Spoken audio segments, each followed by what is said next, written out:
Ladies and gentlemen, the following is another fabulous episode of the Wrestling Fans Podcast, Ringside Society. I'm your host, that ocean crossing, straight up Boston, flight catching, shot glass snatching. Where's he going next? Nobody knows. 4 continents down, 2 more to go. No cap, straight facts, the worldwide starboy, Remy Blue.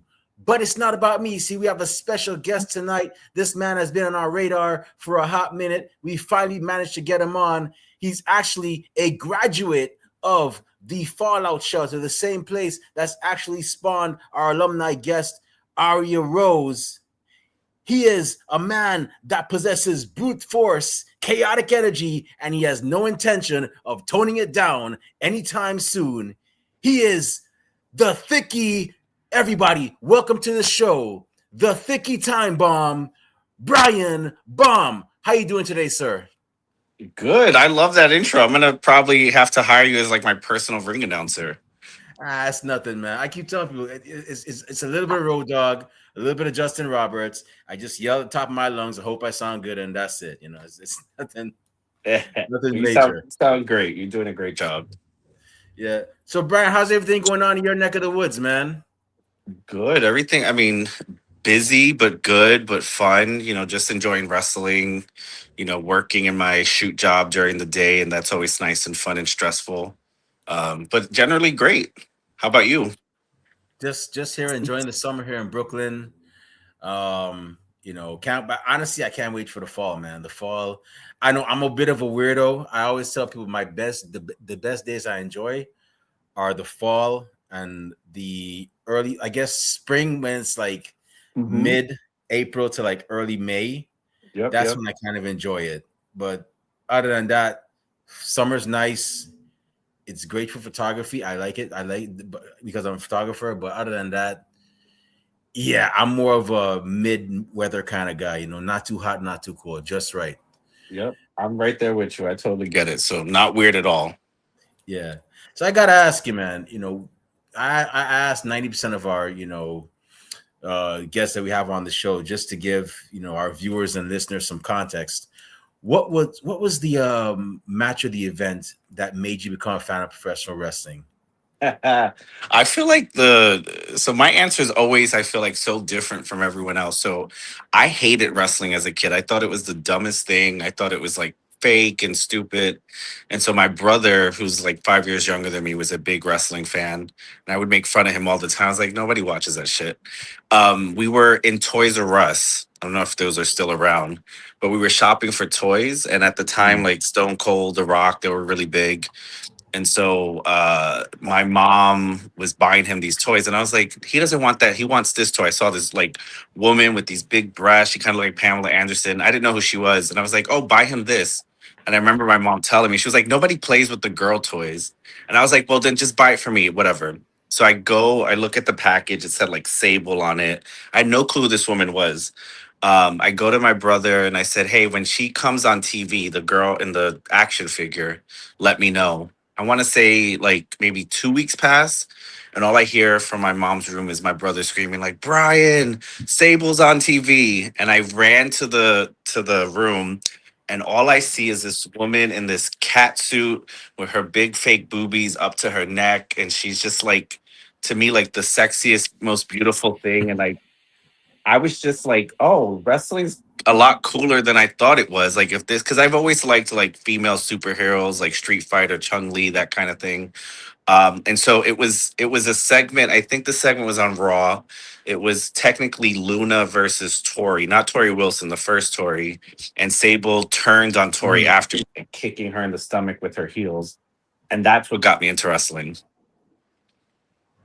Oh, so you were watching? Oh, you were midway through the Attitude Era. Wow, that was. I was right Woo, at the woo, end of woo. the Attitude Era, I think, was when I first saw my first wrestling anything.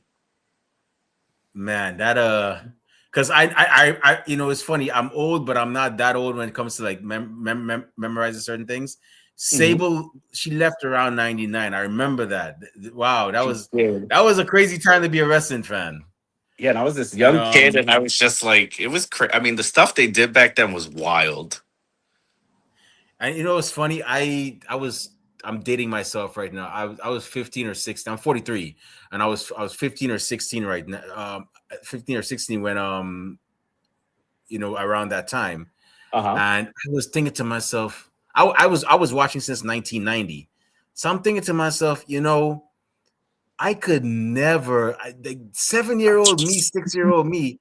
It's a good thing I'm the age I am now, because if 6 or 7-year-old me would have never been allowed to watch this, Oh yeah. and I was looking on with disgust, but also at the same time, appreciation, because I'm like, I'm a wrestling fan, and I'm glad I got to, like, I'm at the age I am now. So, yeah, that was definitely a wild time, man. It was wild. It was I mean, I look back at it with a lot of like fond memories, but my parents were great, but they didn't really monitor what we were watching. So I don't think they had any clue of like the kind of craziness that was being shown at wrestling at that time. Right. So, s- aside from Sable, were there any other favorites that you had growing up, or just Sable? No, I mean, so I'm a lot. I feel like I'm maybe a lot different than like typical like male fans or male wrestlers, because a lot of people be like, "I love Stone Cold, I love John Cena." I could care less about any of those guys. I was always a fan of the women, so like Sable, Lita, Melina. I mean, I think the first guy that I really kind of got into was like Randy Orton. I thought he was like so freaking cool. I was never a John Cena fan. I mean, I respect him, but he was never the reason I watched. I was Mhm. always watching for the women. So like I was a big fan of Melina, huge fan of Lita. Naomi was another one. Like that. Those were the reasons I personally watched. And then I would watch the whole show, so I knew the guys, but I wasn't watching for like the dudes. Yeah, yeah. If it's any consolation, one thing I always hated about WB was, looking back, in hindsight, looking back, was that, they never did enough with the women. I always thought that there was just so much they could have done. They could have broadened that. There are certain hills I'm willing to die on when it comes to wrestling, and one of them I said was the most stupid thing they ever did was get rid of the women's tag team championships. And, Mm. I know this is about you, but I'm gonna tell you a little bit of a story. It was, and I will never forget. 13 years ago, 2013. This is when we had Total Divas and everything going on. Mhm. I looked into the WWE Women's Tag Team Championship, because I remember seeing it on the first Survivor Series that I watched, which happened to be the Mhm. first one. And I was like, I wonder what happened to those titles. And then I started looking into it. They were deactivated, obviously, and I looked at who held them, and I was able to get, Princess Victoria, who was one of the first holders, on the podcast, as a guest on the podcast I was working for Oh, at the that's so time. cool. And I got her back on this one too when I started it up. But and the Glamour Girls, surprisingly, sometimes I amaze myself. But I got them back on, and then I was like, WWE. If I were ready for WWE, I would bring back those titles. It Mm. gives the division more depth. Mhm. What is Vince doing? And then I Yeah. looked, and then even back, like even 13 years ago, I'm like, you have people like Lufisto, you have people like um I forgot her name was. She got, and it's probably gonna pop back up. But you had people like Renee Michelle that was Mhm. wrestling back then. And I'm like, what is Vince doing? Why does he have the women's division? Look, hire more women, bring them Yeah, in. yeah. Absolutely. And I was like, I think the girl's name was Saturine. That was her map, but she it started with H. I forgot what her name. She was briefly with TNA. She had like a wolf Mm. gimmick. You probably remember who. It's probably gonna hit me eventually. Yeah, But if you remember, let me know. I can't recall somebody with that gimmick, but I'm sure if you told me the name, I'd be like, um, oh, like that person. hold on. Let me. Now I'm curious. Hold on. Give me a second. I'm gonna try Yeah, to see. take your time. Hold on. Google is free. Let me see what's going on. Google is free. Let me see. I know it starts with H. Hanaya. I didn't even get it. Mm. Hanaya. That was her name. Okay. Yeah, I'm not familiar with her. She was she wrestled mostly over in New Jersey. Okay. for WSU. I met her once. I think I took a picture with her once. I think I lost the picture, knowing me. But Awesome. yeah, you had women like her. You had Mia Yim at the time, and I'm like, you had the American Ninjas. I'm like, Vince, why did this guy hire these women? Mm. So much more depth. And there were women like even like back in the day that didn't get that shot. And I'm like, man, and I'm very glad for now that they're getting that recognition and that exposure because man, it's been a process. I'm sure you Yeah. know that. Oh, I know many things about women's wrestling, but yeah, it's definitely so much better these days than what it was during the Attitude Era and like right after that. Yeah. So, have you ever gotten to meet Sable or any of the women you saw growing up, or Uh, just oh, I mean, through the I TV always, my screen? friends and I always joke that like if Sable came back to like the Royal Rumble or something, I would just die of a heart attack. But no, I haven't. I mean, she's pretty much out of the limelight. I feel like once she got married to Brock Lesnar, she's kind of disappeared. And like, there's some photos that come out about her recently, but like, she's like very much private. I got to meet Lita when I was a kid, which I met China, which is a fun memory given that, obviously she's passed away. Um, I'm good friends with Micha and Mia Yim, so I know her, and I've been able to meet some of the current girls. But like the girls I grew up with are like Sable, who would be like a dream. No, I've never met her, and I don't think I ever will, unfortunately. You never know. I mean, We'll put it never. out in That's the the thing about universe. wrestling. Don't they say never? Like, the most unpredictable happens. So yeah, If it happens, I'll send you the photo. That would be such a like a childhood dream come true to meet her. yeah. So I gotta ask you. So now that you're a fan, you're supporting your favorites. Mhm. You're tuning in every week. You're supporting them. You're going to the shows. I don't know if you had the cool parents. I didn't have the cool parents that took me to a wrestling event. I went to my first wrestling event when I was 29 years old, so Mhm. 13, 14 years ago. So yeah, I wasn't that lucky. But you're supporting your favorites, but now you're getting that wrestling bug. Well, Sin, I think maybe I could try this. Maybe I should give this a shot. How did your journey go from Brian Baum, wrestling fan, to Brian Baum, pro wrestler who's kicking ass all over, New York and in and in NorCal. I saw you in Northern California for Yeah, East yeah. Bay. I You was in know, San Francisco recently. Yeah, I go to California probably like 4 times a year. I love it. So I never thought I mean, I always loved wrestling since I was a kid. Not always, but once I became a fan, like I just never stopped being a fan.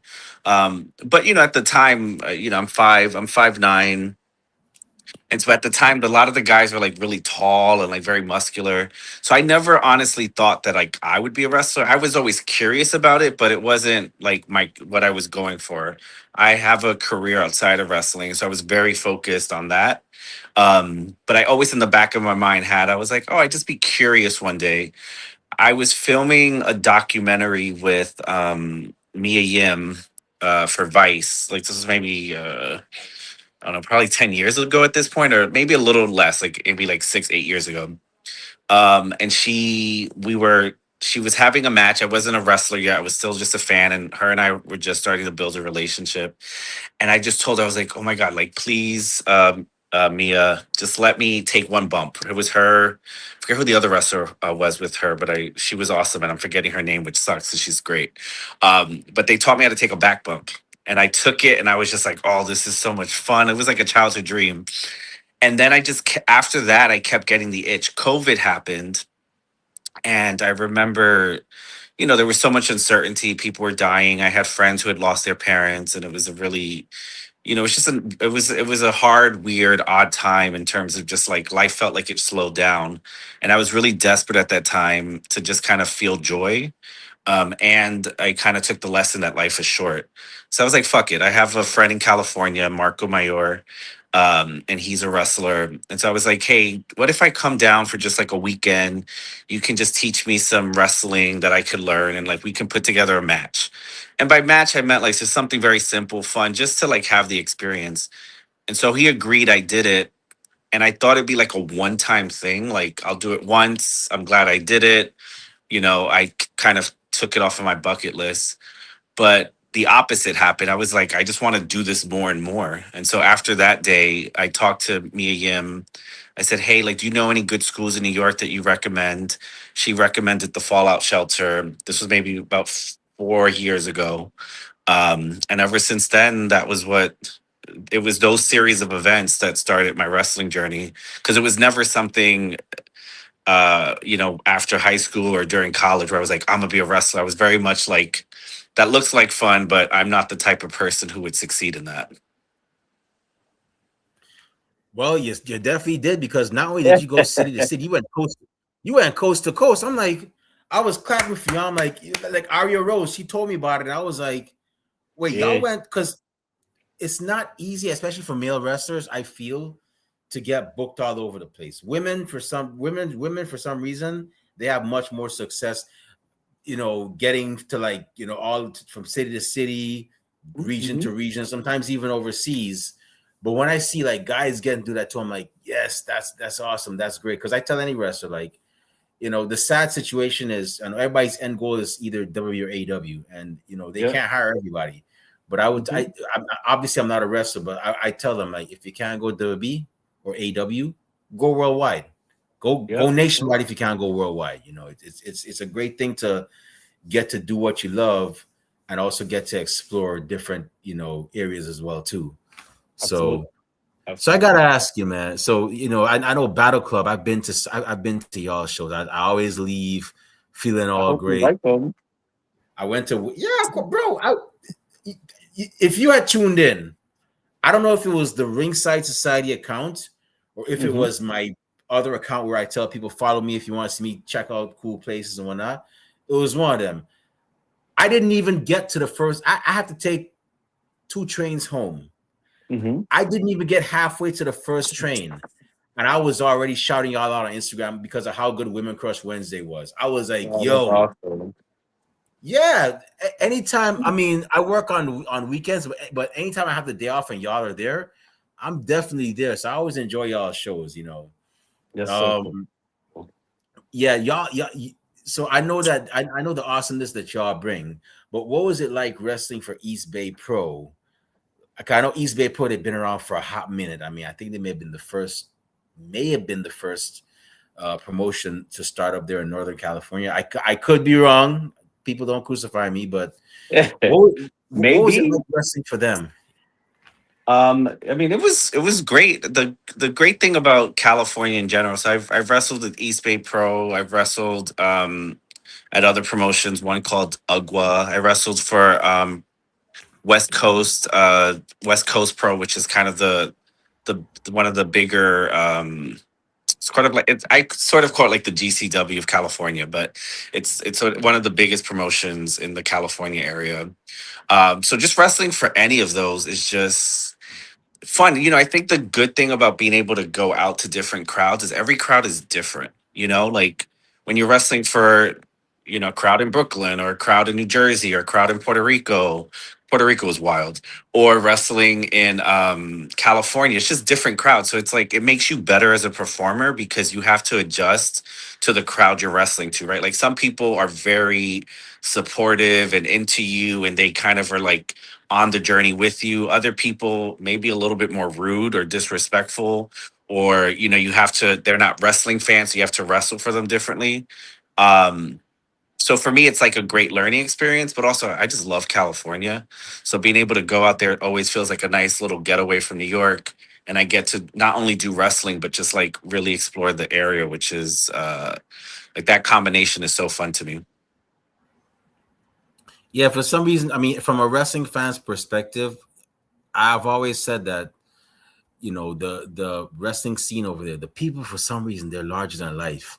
Like, you Yeah, always, yeah. even if you don't remember how their in-ring work was, like, for some reason, like, they're just larger than life. I remember it, and I think I told I forgot who it was, either Aria Rose or A Buck who we had on the show. Mhm. I was like, man, I went to California, man. And I used to be into like the whole Backstreet Boys NSYNC type thing. I I had love that. And of course, I had my own music group back then, so that's what we sang primarily was either NSYNC or Backstreet. We didn't really have any particular one that we were a fan of. And I remember as I grew up, I was like, you know what, I'm over this boy band stuff. And then Hmm. I go to Knox Pro, and then all of a sudden, this group called the Slick Sensations come out, and I'm like, Uh-huh. I hear their song, and I started dancing, I started vibing to. I'm like, I thought I was over this, man, but I'm not. These guys Turns got me out you back weren't. into it. So yeah, the California man, they definitely got their own thing going on, man. Oh, So absolutely. so you're Puerto Rican, and Yes. and and of course, you're also part of the LGBT community. Yep. And I Proud just of got to it. ask you, man, you know, how does it feel to have so much, representation out there? You have, you know, Zelina Vega, who was killing Huh? it. WB, you got. By the way, WB, you guys are fools for firing that woman. You should have kept that woman. That woman could have done great things. Don't I know worry. she was awesome. Hopefully, I'm sad they let her go. hopefully AEW is gonna pick them up. But you got Damian Priest doing his thing. Yep. Yep. Lola Vice. I mean, she's not Puerto Rican, but she's still part of the Latino community. Yep. And then, She's of course, people. you got the LGBT wrestlers. Like, you got Daria. I forgot what name Uh, she's going by. Is it she's Daria Ray? she used to be Daria. She was God. Why? Oh my God! I can't believe I'm forgetting. Oh, jeez. I know you're Daria Benito was like I think her real She's on. name. She's on TNA. She's Yeah, an she's affiliate for she's like the TNA. general manager or something now. You know, you There's got her. Aaron You got Bork, who's in Evolve right now. He's like the WWE ID program, or maybe he's no longer part of that program, but he's in WWE.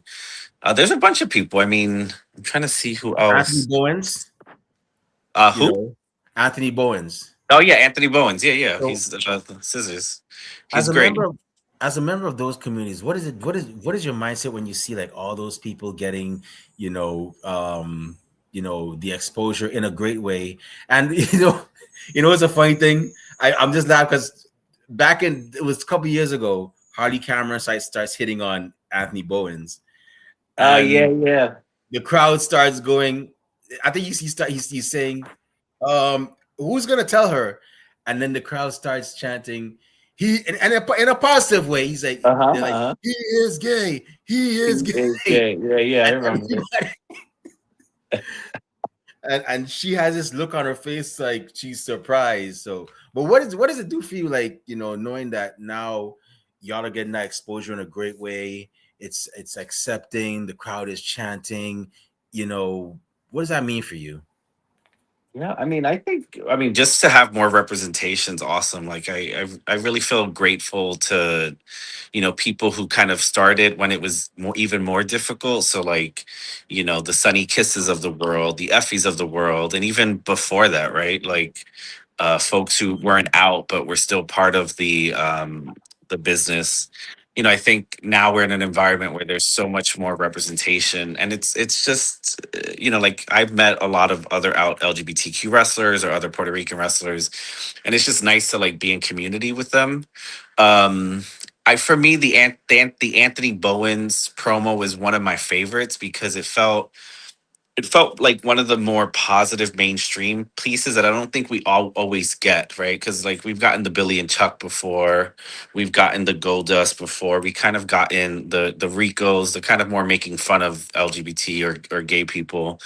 And Anthony Bowen's that promo felt like for the first time that it was like a positive thing, that it was something that people were in on the joke, they were supportive of it. It was like cool, right?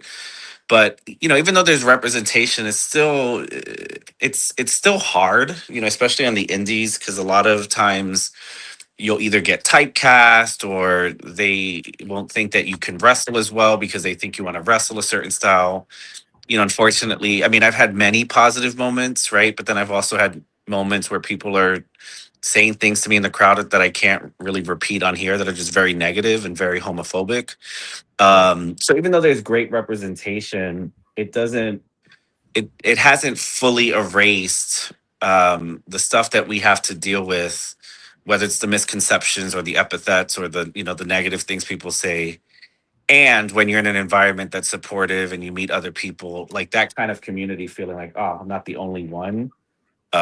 It's just awesome. It's like, it's like being a women's wrestler and being in an all women show. It's like, okay, cool. I could just focus on the wrestling because I don't have to worry as much about the sexism or men hitting on me, things like that. And I think it's similar when LGBT folks specifically kind of do like those kind of shows, because it's like, cool, I don't make, the crowd knows what it's about. We can have fun and just focus on the wrestling and not have to worry about like our safety or like, are people going to say something negative, etc. Right. Sometimes I worry. Sometimes I kind of like worry for y'all because I'm like, you know, I know it's tough out there. Shoots, I'm black and I worry for my own fellow people of color because Hmm. you know you go that one town where yeah, you're this you're of this community, you could wrestle, but this town still has that backward thinking like Yep. get out of it, and they want to say something and then you say something back and then they might feel like because you said something back they Yep. might want to try something right there and then or wait after the show, and it's like Yep. Yep. sometimes I always wish like everybody that's whether you're in the whether whatever community you're in, Hmm. that you're actually able to like just have a safe journey to and from, man, because I know it's crazy. I'm not even a pro wrestler. I know it's crazy out there, so It is. yeah.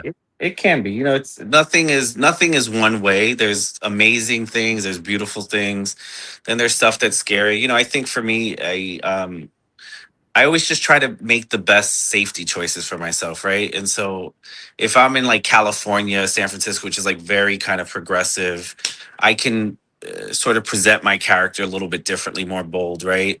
But I've been Yeah. in places that are more conservative, and I just I'm not saying that I'm proud to do this, but for safety reasons, I'll adjust my character a little bit, right? Like I'll do different things a little bit differently because it's more of a feeling out process. Like I don't really know what to expect. So I don't feel comfortable giving everything I normally would because I'm trying to assess how the crowd is, right?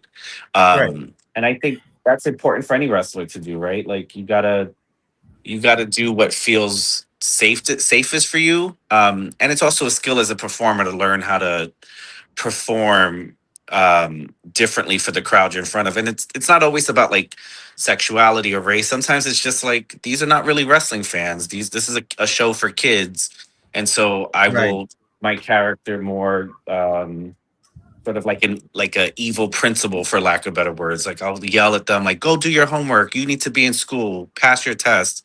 Like I'm not going to yell that to an adult, but I'm also not going to yell to a kid like shut the fuck up. So it's you adjust, and I think any good performer for a host of reasons should be able to adjust and you know present their character in many different ways depending on what the show or the audience calls for. Yeah, that's you're definitely right about that. So speaking of which, right? Are there any like are there any celebrities or any is there anybody like in general in life that you feel inspires you as a pro wrestler, like outside of like uh professional wrestling? I know you're gonna say if you Stable. obviously Aaron Rourke, Sable, or whatnot, but is there anybody outside that you could say like inspires Brian Baum? You know, Yeah, absolutely. I mean, I think so. I'm a huge fan of Scream. Do you know the movie Scream? Like, oh yeah, yeah, yeah, yeah. oh my god, I love wrestling as much as I love Scream. Like, if I turned my camera around, you'll see my Ghostface costume. I have all the movies, and so the voice is like, "Hello, Sydney." And so Yeah. I've noticed my character, like if I'm being evil or not. I don't mean to, but I started like adopting the Ghostface voice by mistake because it's such a frame of reference of like an evil villain for me. I really love the Joker, like from Batman, and the kind of like carny evilness of him. And so definitely that. And I am a huge fan of Keith Haring, who's an artist. He's passed away, but he was an artist from the 80s. I have my tattoos of his stuff. And he was very much like pop art, etc. And so like pop art, like bold colors, that kind, bold lines, like that's very much represented in like my aesthetic. So there's not like a famous person like Jennifer Lopez or Ricky Martin that I draw from, but like these kind of like fictional characters in pop culture. I would definitely say Joker. I would definitely say Ghostface from Scream. I just love it. Wow, that's cool. Every time I remember Ghostface, I remember, it's funny. If Ghostface were to ever call me, I'd probably be like, "Hey, Ghostface, what's up?" Watch that Like, the scary movie, yeah. And then he like every time I see, like every time I see that, now I can't even take him. I mean, he obviously should take him serious because he's a serial killer. But every time I see him, it's like I just can't get that whole thing out of my head where yeah, he has that whole he's like top high. scene, Yeah. and he has like his whole face changes through the mask. Yeah, that was such a funny scene in the scary movie franchise. Oh, good, geez, I tell you, that was definitely funny. So tell us about this stable, man. So you're in a stable, right? It's you, it's JD, Jeremiah. Yep. Jeremiah Daniels, and then you got the Bronx Borough President and Princess Aria Rose. So what was the idea of behind getting that stable together? And it worked out for y'all. I mean, Aria Yep. Rose got the win over a very tough Mel Ortiz. So what As was as she should, because Aria Rose never loses. Okay, she lost a few times, but if we're there, she's not gonna lose. Um, I mean, they're just good people. So I was a singles wrestler before I joined Aria Rose and I got together. And I just wanted to try something different. I was becoming a heel. And I was like, hey, like she had just started training. I was like, why don't you just come out with me? Let's just like see how it feels. And to make a long story short, our personalities are so similar. Like her and I are very much like big jokesters. We're silly as fuck. I'll be like, why don't we just jump off this building and do a 360? She'd be like, yeah, let's do it. Like we will just go along with the craziest ideas. And I feel like we share a brain. Like we'll sometimes say the same thing at the same time for no reason. Jeremiah is my cousin. And so, okay? yeah, we brought him in I want to say like 6 months ago or so. So he just started his wrestling journey. I think he's been training for about a year or two at this point. He's starting to like finally do shows, and he's a really good wrestler. And he fits like if you knew the three of us and just like our real personalities outside of wrestling, we all have ADHD. We're all just very hyper. We're all just very joyful and kind of crazy.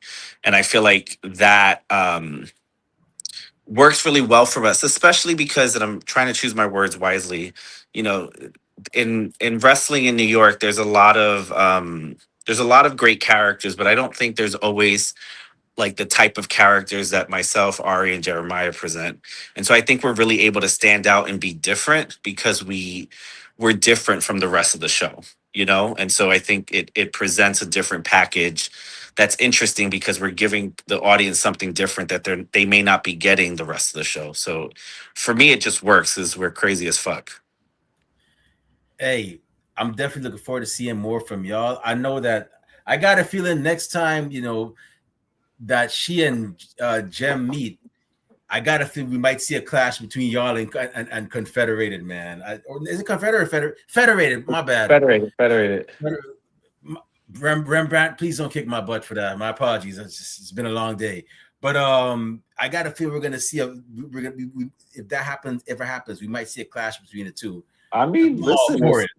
I'm if anyone comes for Ari, I don't care who you are, federated, confederated, or whatever. Like we're gonna step to you. So Rem and Cuzzle could be ringside. Jeremiah and I will be ringside, and like if they try to do any funny business like they always do, we'll handle it. Jem and I have a lot of history ourselves. We were a tag team for like 2 minutes. We were called the Bakery before she joined Federated, and she is a little upset sometimes because she thinks Arya stole me from her, and so there's a lot of beef between the both of them. But all I can say is like my allegiance is to Arya. That's my boo. And if they ever fight, Jem better put that title on the line, and I guarantee you it's going to be a new Icons champion in Arya Rose. Oh, awesome, awesome. Yeah, hey, I'm best believe if I ever see that match and I'm in town because I tend to travel a lot. I'll definitely make sure I'm front row instead just to see that. Make sure So we.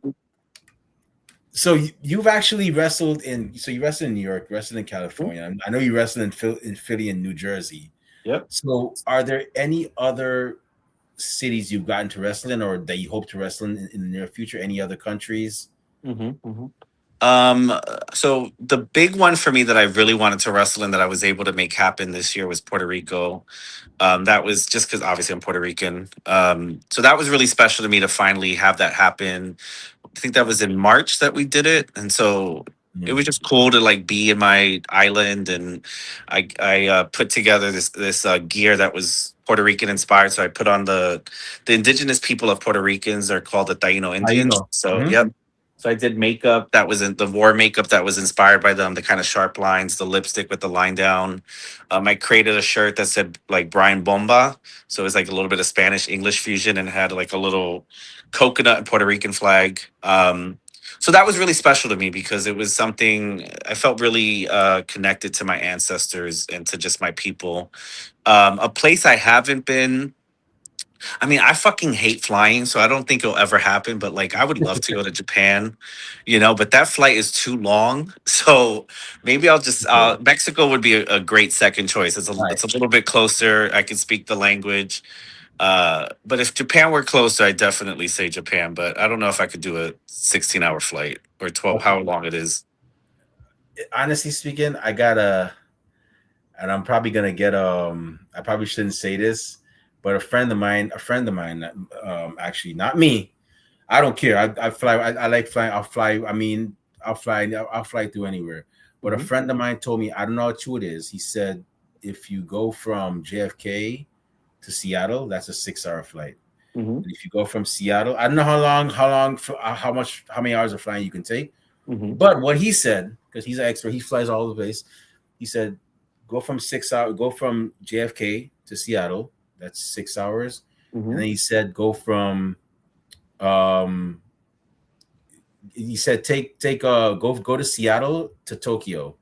Hmm. I think How he long said is it was. that? I don't know if he said it was Haneda or the other. What was the other one? I forgot. Yeah, there's two, but he said whichever one take the flight from Seattle to Tokyo, and that's Mm, like roughly 8 hours. He said mm. so. You wouldn't Mm, really be in the air as much, according to him. Me, I've been to Japan several times, but I normally go through Detroit or Minneapolis. okay. I don't care. I And mean, you don't mind it? You good? You're like my brother. He goes all the time and he loves it. I'm like, send me pictures because that's I go to California, which is like by Seattle. So it's usually about 6 hours. And even then, by the fourth hour I'm on the plane, I'm like, oh my God, like I need to do a backflip or something. I can't sit anymore. I would say I mean, for such long flights, because I've taken them many times. I say just get up and stretch, man. Get up and stretch. I remember one time I made the mistake. I got a cramp on one in my stomach of which Oh no. so you know what I'm talking about. And then I'm Hmm. like, nah, I gotta get up this thing. And I'm like this for like a good 10, 15 minutes, trying to like get the cramp, to ease down. Hmm. And yeah, I was ever since then, I was like, okay, I'm gonna get up every now and then, stretch my legs, you know, and because you could only sit down for so long. But yeah, that was one trick that my friend told me was he was like take just go through Seattle. It wouldn't be as long. I don't know. I'll probably do it next time, but yeah, Yeah.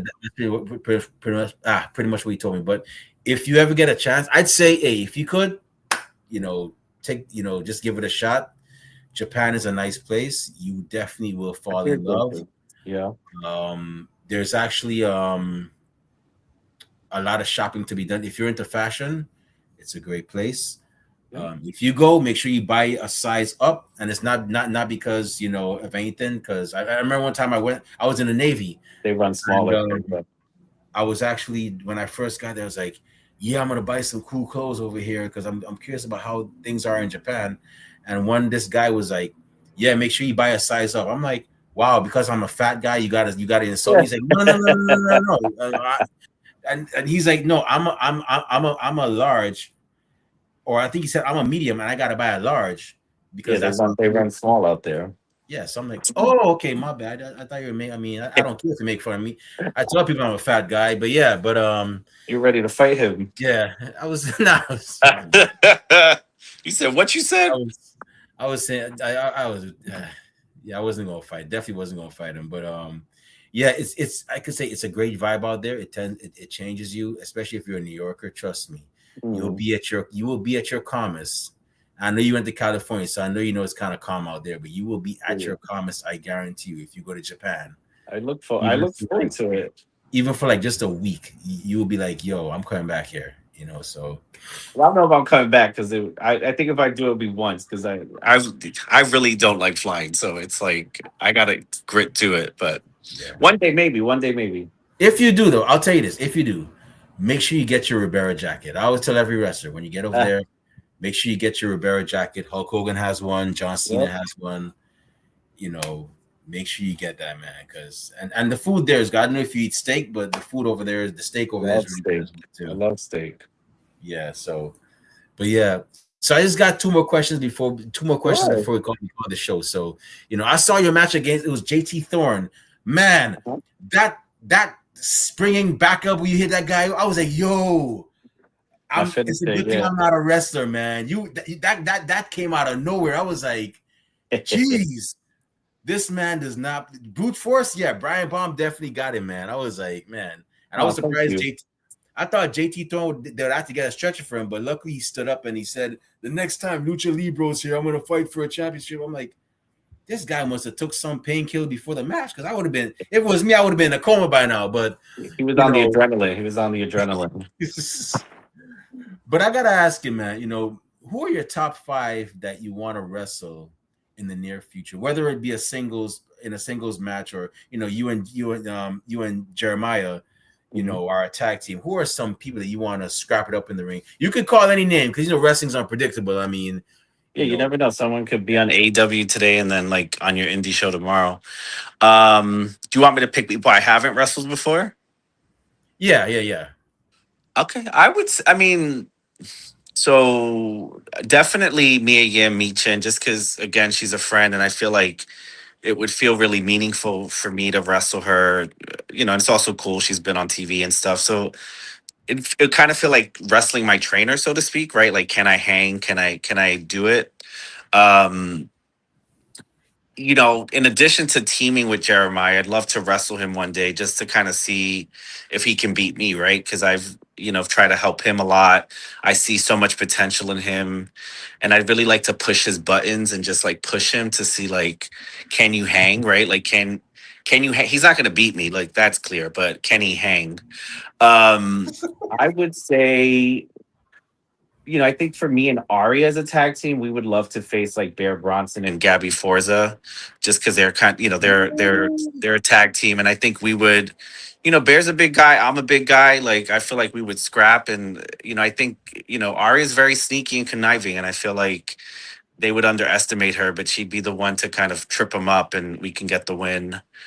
Two more people. Let me see. This one is unlikely to happen because I think she's retired. But like, if I could wrestle Melina, I would love that. I know she sometimes wrestles, so like, I think that would just be really cool. It would be really fun. I've always thought she was one of the best wrestlers I've ever seen wrestle. Um, and finally, I would say there's this wrestler. Oh my God, we were supposed to wrestle each other, and then it just like never happens. And I feel like he's gonna get signed soon by like AEW because he's just that good. But he's a wrestler out of California. He's called Chris Nasty. He's a phenomenal wrestler. Ooh, I've Yeah. heard. He has the curl handle mustache, right? Yes. I've seen him before. Yeah, yeah, Yeah. yeah. Yeah. He's a. We've come so close so many times, but it hasn't happened. But he's the style of wrestling I like. Like he's very he's a hard hitting, but he's sneaky and he's like just very good at different sequences. And I like a wrestler who's like not just one note, but like can really go in different styles. And I feel like he would really challenge me to have really take me out of my comfort zone to have a great match. So I'd say those would be my top five out off the top of my head. Wow, that's a great list right there, man. I know Meechin. I'm waiting for the day. I know she's in a stable right now with Jay Cargill and B Fab, but I am waiting, crossing my I fingers. know. I'd even say crossing both sets of fingers and maybe even thumbs that she actually gets to break out and be on her. Because I've been a fan of her since like I first found out about her, and then and it wasn't because of her looks, because most guys when you think you're a fan of wrestlers because their looks. No, Yeah, yeah, yeah. when I first saw this woman, it was in the PWI women's, I think it was the top 50 at the time, And then I was like, wow, she looks impressive from what I've read. And then I remember the first video I saw of her was in Ring of Honor. I think it was a red dress she had on, and Mm. this woman gave a guy a super kick, and she was in heels. Yeah, yeah. I'm like, yo, this woman is a badass. And then the next time some guy put her through a table, I'm like, yo, she hella tough. And ever since then, I was like, yo, I'm a huge fan of Mia Yim. She's good. I remembered when she got the big break in TNA. She became a knockouts champion. I was like, yes, she did it. I knew it. Y'all gonna learn about Mia Yim, man. And then she got signed to WWE. I'm like, okay, she's doing big things now. I'm just waiting for that one breakout moment when I know she. Right now, I think they should. I hope they get a chance to become tag team champions. Her and B Fab, because Mhm. they have that great chemistry, that vibe. But Yeah. I'm hoping that eventually she gets the chance to break out as a single star, man, because I people. agree. If I mean, she's fucking phenomenal in the ring, and just out of the ring. She has such a beautiful heart. She's such a good person. But like, if I were like a WWE writer, which I'm not, like I would definitely set up a feud with her and Jade, and like start having Michin like disobey and like not really fall in line. I feel like there's a lot of emotional um storytelling that can happen there that could really help Michin like break out and really be a force. But yeah, I have the same hope you do, and I hope she, can win either tag or singles gold because she's good. She's great. She's good. She's a good person, and she's been so consistent and so helpful. Like, no shade to any of the other girls, but when you watch them wrestle as a team, her, Jade, and B, they're all have their strengths, right? Like Jade is such a like a character, like you want to see her because she's gorgeous, she has a great look. But Michin, I feel like you can tell is like really like the great wrestler of the group, and she really holds a lot of those tag team matches and six-person matches together, and she's like the workhorse, and so I'd love to see her get like that big moment for herself.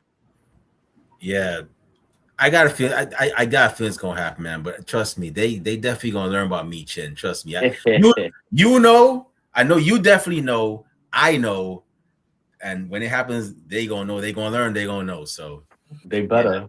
So my last question, man. By the way, your Yeah. theme song, you're one of the smartest. You're one of the smartest wrestlers I've seen. And this is why I always encourage. I'm not saying that everybody else is dumb or ignorant, but you're one of the ones that you're one of the wrestlers that have actually taken that initiative and gotten their own theme song. Mhm. It sounds cool.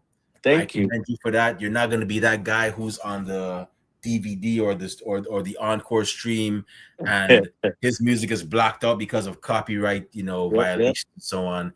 It's yours, and they're going to hear it whether they like it or not. And exactly. for those of y'all wrestlers watching, invest in some beats, invest in in yourself. That's one way.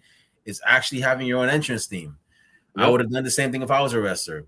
yep. But aside from your own theme song, what are some songs on the Thicky Time Bomb Brian Bomb's playlist? Whenever he's in the gym getting ready to do some reps, do some cardio, get into Oh that man. zone when he's in that gym. I'm laughing because they're the most inappropriate songs I probably can't name, but Try me. I'm I'll, I'll 43. I'm I'll 43 lead years to it. old. You're talking to a man that once heard, you know what? Um, I'll tell you. I'll keep it clean, but you'll get it. So, do you know the rapper Cupcake? nah. The name sounds She's familiar. Is she's it a Cupcake with two Ks? yeah, yeah. I've seen the name, but I haven't heard any of his music. I don't know why. Well, so she is very Oh, vulgar my bad. and My bad. no, no, I'm not offended. But she's very vulgar and very sexual. And I would encourage you to look up one of her songs that has the title "Bedbug" in it. It's a bedbug ate something. I'm not gonna say anymore, but that one is it's just so outrageous to me. But it's not it's not only outrageous, but it's like the fucking rap is amazing. Like it's even though she's rapping about something that's sexual, it's not like there's a lot of talent behind it. You got to listen to it to know what I mean. My Neck, My Back by Kia. Like that's an old classic that my friends and I used to just love singing. And then other than that, I just like to put on like if I'm in the gym or I need energy, I need some kind of like I don't know, techno beat or things like that. Like you probably can gather that from my theme song because it has that kind of vibe. Like that's the stuff that brings me energy. I've never been like a rock guy or like a rap guy per se, but Mm. like a good techno beat. Like I loved what was the Rihanna song that she did with that guy? Remember that guy? There was like this guy who was like doing dance remixes with a bunch of artists. Forgot his name. Is it Fuck. is it David Guetta? Yes, him. Okay. Like his like any kind of hit like that kind of song, like those kind of remixes. That's the stuff that like really gets me. And then of course my theme song. I do play it sometimes when I'm working out. Hey, whatever gets you moving, man. Let There me you tell go. you, nothing really phases me. You're talking to a guy who once heard how many licks by Lil Kim and Cisco, That was and a good I song. still kept doing my bench presses. So I was like, hey, How many licks does it there. take? Yeah. As a matter, I'll tell you a funny story. Once, so my playlist is all over the place. Like, I might be listening to um DMX one day, and then one minute, and the next thing you know, Carly Rae Jepsen plays. I might I listen to love Owl it. City afterwards, and then you might hear something from some new metal like Broken Down by Seven Dust. So one time, or sometimes I work out to wrestling themes. Not a lot, but I got a couple of there that get me going. And you're gonna laugh at this. One of them is actually one of my favorite songs to actually get me going is "What Is Love" by Hathaway.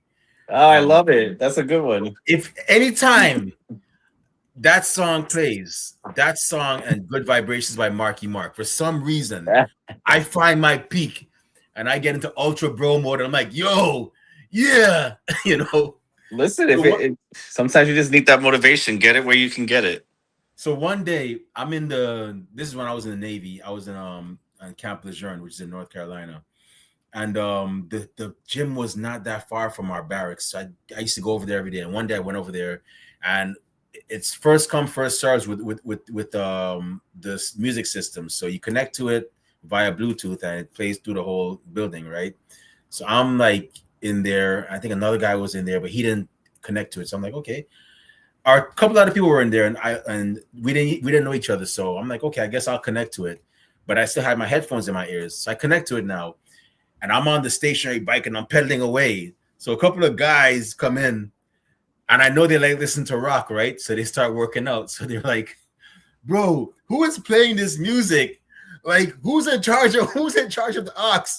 Like, and this time they're asking everybody. They didn't ask me, obviously, because I guess they saw that I had my headphones in, and they were like, "Okay, it's probably not him because he has his headphones in."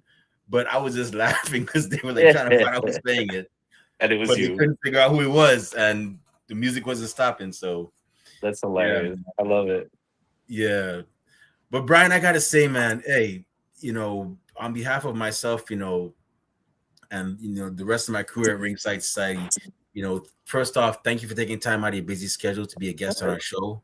Thanks for We having really me. truly appreciate it. Tell your cousin Jeremiah we gonna be coming for him next. Go get Jeremiah, it. don't go too far if you see this. We gonna be knocking on your door to hear about your story in professional wrestling. Would But love to. sorry, go ahead. I said he would love to do it. Yeah. So, before we shut this show down, like I said, we hope you get to wrestle who you want to wrestle, travel where you want to travel and all that great stuff. Before we shut this show down, where can fans find you on social media when they want to find out where your next appearance is, purchase, Brian Bomb merchandise, and where can bookers and promoters find you when they want to book you for their shows? Yeah, I mean the easiest way is find me on Instagram or Twitter. Twitter is just simply Brian Baum at, and then Instagram's real Brian Baum. Just because somebody took Brian Baum, I don't know who, but someone took it. So those two, DM me, send me a message. All my links are there. Keep it easy and simple. Awesome. So, hey, y'all heard, definitely go ahead and give this man a follow. If you can't make it to the shows, actually, if he's in your town and you got the day off, you got time, definitely go ahead and check out the shows he's on. If you can't make the shows, go ahead and cop that Brian Baum merchandise. That's another great way to actually support us to support as well. It's definitely a great thing to support. Indie wrestling. Trust me. And then if he when he gets signed by WWE or AEW or TNA, and then somebody goes, "Yo, I just got the new shirt, the new Brian Baum shirt from AEW or the website that WB or AEW sells their merch on, you can be like, yeah, that's nice, cool story, bro. But I got his shirt from when he was on the Indies. You know what I'm saying? Yeah, So I love it. definitely go ahead and cop that merch, follow, and once again, Brian, all the best with your career. Keep on Thank doing what you're you. doing. Keep on representing for your communities.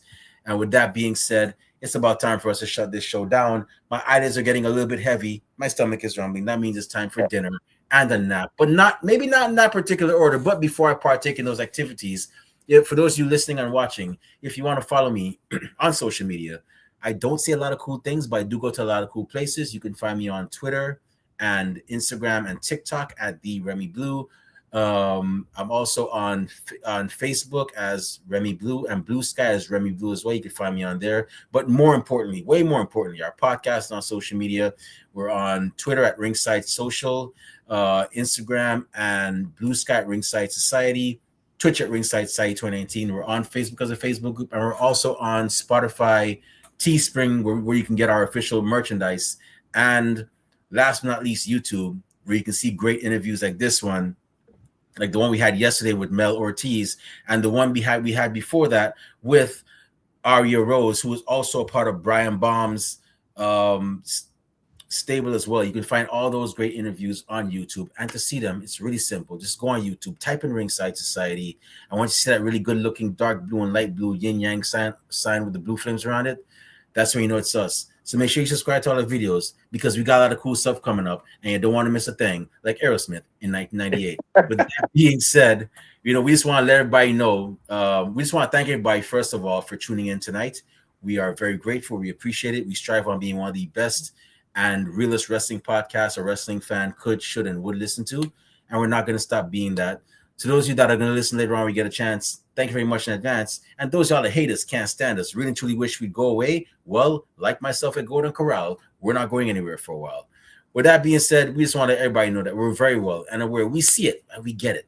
Everybody and their grandparents and their parents have a podcast, but we're not your grandparents' podcast. We're not your parents' podcast. As a matter of fact, we're not just any podcast. So I'm going to say it right now. One time for the mind, one time for the people, one time for the wrestling culture, one time for Battle Club Pro and the Fallout Shelter.